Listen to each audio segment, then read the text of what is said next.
তাই নামটো প্ৰজ্ঞাশ্ৰী ফুকন। তাই জেবি কলেজত ডিগ্ৰী পাছ দিয়ে। আজি ক'ত গৈছে? তাহাঁতি মই বিশেষ একো নাজানো, এতিয়াহে মই গম পাইছো তাহাঁতি বাঘমাৰ একেলগে স্কুলত পঢ়া ল'ৰা ছোৱালীখিনি চেম্পৰত পঢ়িছিলে, সেইখিনি ল'ৰা ছোৱালীখিনি তাহাঁতি সেইটো চেম্পৰৰ ফাৰ্ষ্ট বেচ আছিলে বোলে। 10টা মানুহ আছিল তাহাঁতি চেম্পৰৰে ট্ৰেভেলাৰ এখন লৈ পেলাই মানে তাহাঁতৰ মানে একদম ঘৰুৱা আৰু গৈছিলে। তাৰপিছত কি হ'ল একো নাজানো, মই ঘৰত আছো, মই খবৰহে পাইছো যে দিয়াৰ এক্সিডেণ্ট এটা হৈছে, চিৰিয়াছ।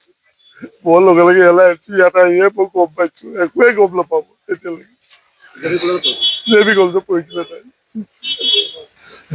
দেউতাক ঢুকুৱা আজি 6 বছৰমান হৈ গৈছে। হয়, আমি এজন সচেতন মানে নাগৰিক হিচাপে আৰু লগতে যোনকেইজন আমাৰ ষ্টুডেণ্ট আমাৰ ল'ৰা ছোৱালী গৈছিলে তেওঁলোকেতো যথেষ্টখিনি নাজানে, সৰু সৰু ল'ৰা ছোৱালী ক্লাছ 10, 11, 12ত পঢ়া ল'ৰা ছোৱালী। আৰু বিশেষকৈ আমি বিচাৰোঁ কি, ঠিক আছে ৰিজৰ্ট এখন খুলিছে আমাৰ মানে ডিষ্ট্ৰিক্টৰ কাৰণে বা আমাৰ হেৰিয়ৰ কাৰণে খুবেই ভাল কথা, তাত আমি পিকনিক খাবগৈ পাৰোঁ বা ল'ৰা ছোৱালীয়ে গৈ ফূৰ্তি কৰিব পাৰে বছৰেকৰ মূৰত এদিন। কিন্তু তাত যোনটো প্ৰিকুৱেশ্যন লাগে, বিশেষকৈ মেডিকেল প্ৰিকুৱেশ্যন বা NDRFৰ পৰা ধৰি যোনখিনি প্ৰিকুৱেশ্যন লাগে, সেই প্ৰিকুৱেশ্যনৰ নামত জিৰ'। তেওঁলোকে খালি গৈ পোৱাৰ লগে লগে পইচাটো ল'বলৈ চায়।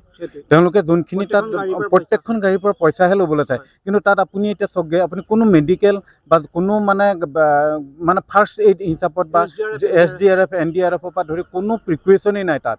খালি আপুনি আজি এটা ধৰক বাচ্ছা আমাৰ ছোৱালী, আমাৰ নিজৰে ছোৱালীজনী যেতিয়া এক্সিডেণ্ট হৈছে, তাত পানী পৰিছে, খুব বামেই পানীখিনি, তাত যেতিয়া ছোৱালীজনী আনি আছে, ল'ৰা ছোৱালীখিনি একো নাজানে। তাৰ কিন্তু এজনেও মানুহে তাত হেল্প কৰা নাই। মই যোনখিনি জানিছোঁ তাৰ এজনো মানুহে হেল্প কৰা নাই। তেওঁলোকে কৈছে পানীলৈ কেলৈ যাব লাগে, কি কৰিব লাগে, তেওঁলোকৰ সেইটো দায়িত্ব হয়নে নহয়? ঘটনা এইটো, এজন উঠি অহা ছোৱালী, মেধাৱী সম্পন্ন এগৰাকী ছোৱালী, যি ঘৰ ছোৱালী এগৰাকী কন্যা আছিলে, তেওঁ আজি এটা দুৰ্ঘটনাত মৃত্যুবৰণ কৰিবলগীয়া হ'ল।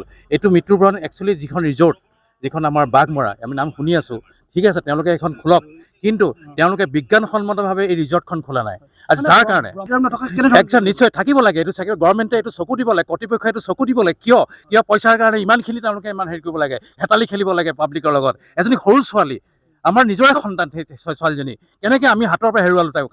আজি কৰ্তৃপক্ষৰ অৱহেলাৰ কাৰণে, এই যিখন ৰিজৰ্ট, এই ৰিজৰ্টৰ কৰ্তৃপক্ষৰ অৱহেলাৰ কাৰণে আজি আমি এজনী ছোৱালী হেৰুৱাবলগীয়া হ'ল।